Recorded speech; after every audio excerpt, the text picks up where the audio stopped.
Hey guys, what's up? Welcome back to the KotLC Fanbase channel. My name is Joey and today I'm going to be going over some more KotLC confessions. I love doing these videos. I hope you guys enjoy them just as much as I do. It's so fun to see what you guys have to say about the KotLC series. As always, if you want to submit more confessions, you can do so in the description down below. And before I get into this video, make sure you leave a like and subscribe if you haven't already. And I know this is random, but quickly just go and comment what you think book 10 is going to be called. I think it's going to be called Elysian, or maybe like Swan Song or something like that, or Moonlark. But yeah, let's get straight into the confessions. We're going to start it up with a pretty long one, so just hang in with me. I feel like Shannon doesn't have enough permanent things happen in KotLC. The deaths are minor and forkal, what do you even call that? And the one thing that is permanent is the burning of the archetype, and people don't like her for it because it was a bad decision.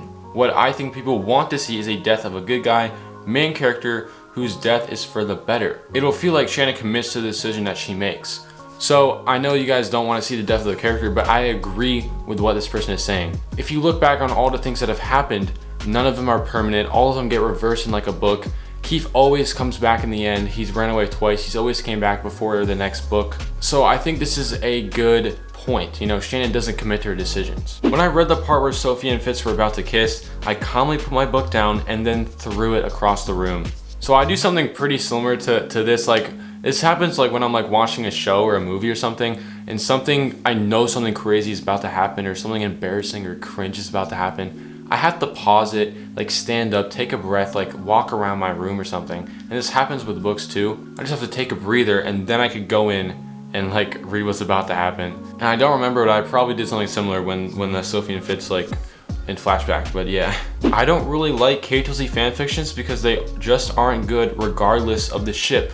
I've read my fair share of KotLC fanfics when I was in like 6th grade or something, and I did used to write them. And looking back on them, the ones I wrote are not good at all. Don't read them. And if you look hard enough, you probably will find some decently written ones, but for the most part, they're all written by like people that were my age. Like, I was in 6th grade when I was writing things. I had no clue how to write or anything. I was just like imitating Shannon Messenger's style, and it was just, yeah. I have nothing against Shannon Messenger, but her writing style needs a little help.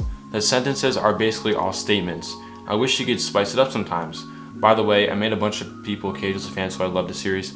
I know exactly what you mean. Whenever like I read Shannon Messenger's books, I can definitely tell it's her. I know that sounds dumb because I'm reading her book, but it's such a recognizable writing style, and I've grown to like it. But she always does this thing when like Sophie's like in her mind, she has these crazy descriptions of her emotions and descriptions of what she's thinking about, and sometimes it can be a little bit too much. Whatever, next one. I hate Vespera. She was such an underwhelming villain. Lady Gisela has her beat by like a mile. I 100% agree with this. I don't feel like Shannon Messenger made Vespera as good as she could have been. She could have been a really good villain. The only time she was ever like, except for like in Sutherland, she was kind of relevant in Nightfall. And even then, I mean, she was like this mysterious person who escaped from the Lodestar thing, and she didn't really do much. Like, we still don't even know her real backstory. It's kind of confusing. Okay, am I the only one that feels like the story is all about Keith? Not that that's a bad thing, but a lot of the books revolve around Keith and his legacy. Am I wrong? So no, you're not wrong at all, because the main antagonist is Lady Gisela, whose main goal is to transform Keith using Sutherland into some sort of like, I don't even know, we don't know what she's trying to do.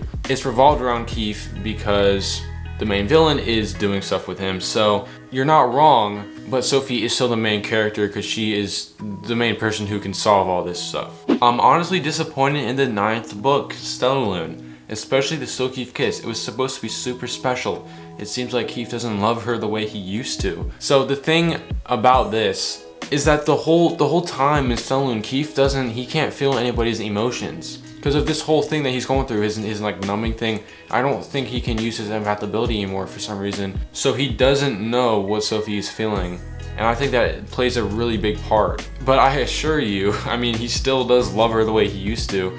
And I don't know why so many people are saying that the Sophie kiss like wasn't special. It was literally set up in the perfect way. They're in like this secluded place with a bunch of flowers. No one's there. I personally thought it was very special. In this Stellarloon cover, compared to Morella and Marca, Sophie looks really ugly. Like, I can't understand what it is about her on it. but she looks like the ugliest thing ever. Is it her hair, eyebrows, lips, or what? And it's driving me crazy. If someone knows what it is about her, please tell me. Why is this so this is so out of pocket? It's not like she even looks that bad, but I think to answer your question, I think it's kind of the way her hair is shaped. Her hair is shaped just like a little bit weirdly. I don't know. She's like raising her hand and there's some, I don't understand. She doesn't look bad. I picture Sandor as the Gremlin from Gravity Falls. Bro, I love Gravity Falls. I just pulled up the picture. To be completely honest, it's very accurate. It's the same color. I mean, okay, it's not very accurate, but it's the same color and like build and whatever as Sandor. But it's just so funny like to see Gravity Falls mentioned here. I love Gravity Falls. I think that Lynn is going to register having Fitz on her first list and then ending up married at one point, unless book 10 is the last book, because I don't think Lynn is old enough yet. And this brings up a very important question.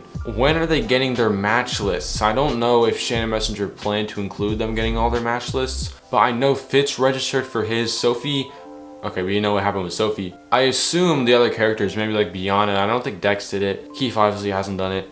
We're kind of running out of time here, you know? Like, I don't know if it's gonna happen in the series or in book 10 or book 11 or whatever, but I kind of would like to see that scene where everybody opens up their match list, but I don't know if we're gonna get to see that. I don't know if this is just a coincidence, but there is 3 confessions in a row, all within like 20 minutes of each other, and they're all saying how good Finton looks and how they have a crush on him. I think it's the same person, but it's written like it's 3 different people, so I'm kind of confused. But as a character, I like Finton. I don't really know how he looks, but yeah. I want Biana, Dex, Amy, and or Glimmer to be on the cover of book 10.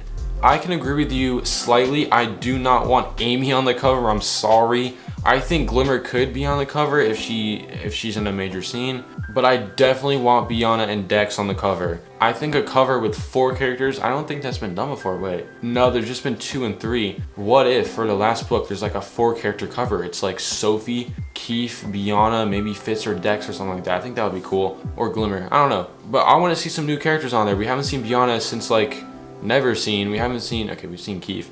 Obviously, we haven't seen Dex since the first one, and we've never seen Glimmer, so yeah. I only watch KotLC Fanbase for the confession videos. I have some controversial opinions, and when I share them in the comments, I tend to get a lot of hate for them.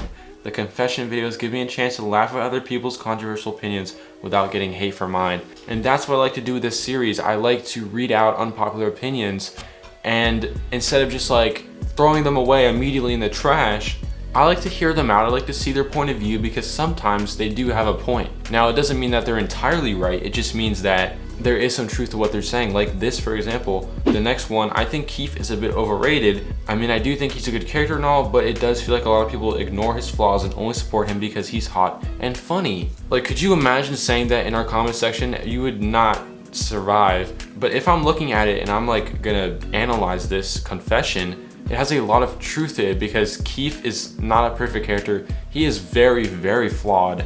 And it is like undoubtedly true that people support him because he's hot and funny. It's true. Does that mean he's overrated? Kind of, but he's still a good character. He's still a good character.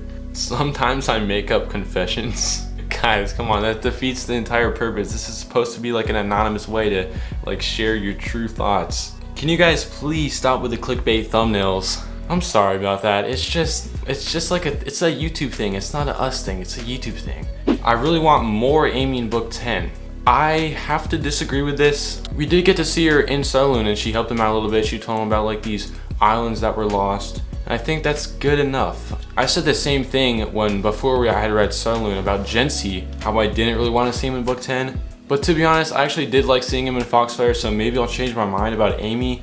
I hate Sokeef. It's so basic and I honestly wish there was more of a twist. Like, here's a shocker. What if someone didn't end up with their high school sweetheart? So my counter argument is that Keith was not Sophie's high school sweetheart. Fitz was Sophie's high school sweetheart. So the shocker is that it was Keith. I know it's a love triangle and all, but Sophie was crushing on Keith for the entire series. So I feel like it is a shocker that Sokeef happened because for a while here, especially after Flashback, you would not think that Sokeef had even a chance. I mean, we were in the trenches when that book came out. That's just my counter argument, but I do agree actually no, I don't agree. It's not basic. I don't know why, but there's just people like spamming the confessions saying that Keith is like the worst character. I want Keith to die. Keith is a terrible character. I wish Keith was not in Saloon. It's not just in the same one. There's like 10 in a row that just say that. Alright, we're gonna do about 2 more here. Bianna is the best character. I love how she constantly puts herself in danger, acts like a tomboy, but then she can put on a fancy dress and act like a perfect princess. I also love how at first she covered her scars to show her self-consciousness, but then she starts showing to prove her growth and doesn't even take away from her beauty, it just enhances it. I just love Bianna. She is so I think it's supposed to say underrated. I agree 100%. She is in my top 4 or 5 characters, 100%. She's just been so consistent throughout the entire series. She's like one of the few characters who just kind of hasn't changed except for her scars. And this is the last one. I have a shrine for Tam in my room because he is my book crush. P.S. I ship Sophus and Stellar Loon. I've seen people who have like shrines for characters. Usually it is Keith, but for this one it's Tam, so that's cool and unique.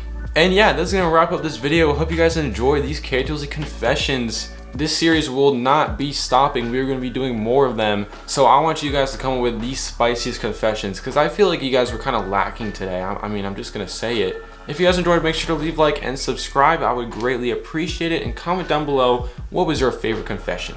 As always, you can still submit the confessions using the link below. And I will see you guys in my next video. Bye.